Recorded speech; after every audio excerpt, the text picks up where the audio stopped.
কোথায় গেল সেই বড় বড় ইউটিউবাররা যারা বন্যার সময় প্রতি বছর বাংলাদেশে একটি ভিডিওর মাধ্যমে বাংলাদেশ থেকে এবং প্রবাস থেকে লক্ষ কোটি টাকা তারা মানুষের মাঝে বিলিয়ে দেয়, মানুষকে সাহায্য করে, সহযোগিতা করে। আজকে বাংলাদেশের এই যে কোঠা আন্দোলনের জন্য অবশ্যই তাদের পাশে দরকার ছিল। পাশে না থেকেও তারা যদি সামান্য মুখের একটু বাণীতে তাদের একটু সান্ত্বনা দিত, তাহলে যারা রাজপথে ঘাম আর রক্ত ঝরিয়ে কাজ করছে তাদের মনের উৎসাহ মনে হয় আরো একটু বেড়ে যেত। কিন্তু না, প্রত্যেকজন ইউটিউবাররা তারা এখন ঘরে মুখ লুকিয়ে আছে। তারা প্রতি বছর লক্ষ কোটি টাকা নেয় ঠিকই, সেখানে তো টাকা আছে। আর আজকে যারা মাঠে আছে তারা কোনো টাকার বিনিময়ে কাজ করে না, তারা নিঃস্বার্থ ভাবে ভবিষ্যৎ প্রজন্ম যেন ভালো থাকে, একটা স্বাধীন বাংলাদেশে যেন কারো কোঠা আন্দোলনের জন্য যেন ভবিষ্যৎ কখনো আর এরকমের বেকার সমাজ না হয়ে থাকতে হয়, সেই আন্দোলন করে। কিন্তু যারা ইউটিউবার আছে তাদের তো ভবিষ্যতের দরকার নাই, তাদের তো শুধু টাকা হলেই হবে। কিন্তু আমরা যারা সাধারণ মানুষ আছি আমাদের তো ভবিষ্যৎ দরকারই আছে। আমার জীবনটা না হয় যেভাবে কাটলো, আমি কখনোই চাই না আমার সন্তান তার সন্তানের পরবর্তী প্রজন্মগুলা এভাবে জিম্মি থাকুক। সবাই একটু ভালোভাবে বাঁচতে চায়। একটা পরিবার তার সন্তানকে কত কষ্ট করে জীবনের সর্বোচ্চ পরিশ্রম দিয়ে মানুষ করে, যেন বড় হয়ে চাকরি করে তার বাবা মায়ের মুখে হাসি ফোটাতে পারে। কিন্তু বড় হয়ে সেই সন্তান সেই স্বপ্ন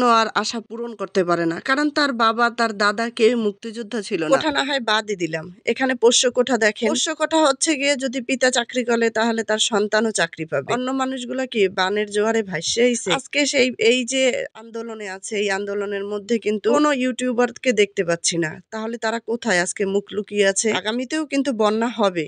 এই যে দিনগুলা কিন্তু অবশ্যই বাংলাদেশের মানুষ মনে রাখবে, অবশ্যই মনে রাখবে। বাঙালি এত সহজে নত করার মানুষ না, তাদের মন উদার বিধায় আজকে রাজপথে প্রাণ দিচ্ছে, আগামীতেও দিবে। কিন্তু এই যে ইউটিউবারদের কথা, তাদের একটি কথার জন্য লক্ষ লক্ষ টাকা তারা দিয়ে দেয়, কোটি টাকা পর্যন্ত দিয়ে দেয়। কিন্তু আজকে যদি তারা এই সাধারণ ছাত্রদের পাশে না দাঁড়ায় তাহলে সাধারণ ছাত্ররা আর কোথায় যাবে? কিন্তু হ্যাঁ, তাদের বুকের তাজা রক্ত আছে, এভাবেই দিয়ে যাবে। তবে হ্যাঁ, আমরা যারা ঘরে আছি রাজপথে আমার ভাই আর বোনদের জন্য নামাজে দুহাত তুলে দোয়া করি, তারা তাদের জয় ইনশাল্লাহ ছিনিয়ে আনবেই। আর হ্যাঁ, এই ভিডিওটা সর্বোচ্চ শেয়ার করে দিবেন, যেন একজন যে মানবতার ফেরিওয়ালা নামে পরিচিত সেই ইউটিউবারদের কাছে যেন ভিডিওটা পৌঁছে যায়, যেন আমরা তাদেরকে স্মরণ করি এই বিপদে। এর জন্য তাদের মনে যেন একটু সহানুভূতি তৈরি হয়। আর আপনারাও এরকম আর কি ভিডিও তৈরি করেন, যেন সেই ভিডিওগুলো দেখে তাদের মনে একটু অনুভূতি একটু তৈরি হয়, যেন রাজপথে ভাই বোনদের সাথে একটু সহানুভূতির পাশে দাঁড়ায়। কারণ সবাই আজকে সাহায্য সহযোগিতা চায়। আমরা ঘরে বসে তাদের জন্য দোয়া করি, আমার ভাই বোনদের জন্য। আর এই ইউটিউবারদের যদি একটু সহানুভূতি না পাই তাহলে খুবই কষ্ট লাগবে। যদি ভিডিওটা ভালো লাগে অবশ্যই ভিডিওটা আজকে সর্বোচ্চ শেয়ার করে দিবেন। সবাই বেশি বেশি ভালো থাকেন, আর রাজপথে যারা আছে সবাই তাদের জন্য দোয়া করেন। জয় আমাদের হবেই নিশ্চিত। সমাজ কখনো হার মানে না, হার মানবে না। আজকে এই পর্যন্তই, সবাই ভালো থাকেন। সবাইকে আসসালামু আলাইকুম, আল্লাহ হাফেজ।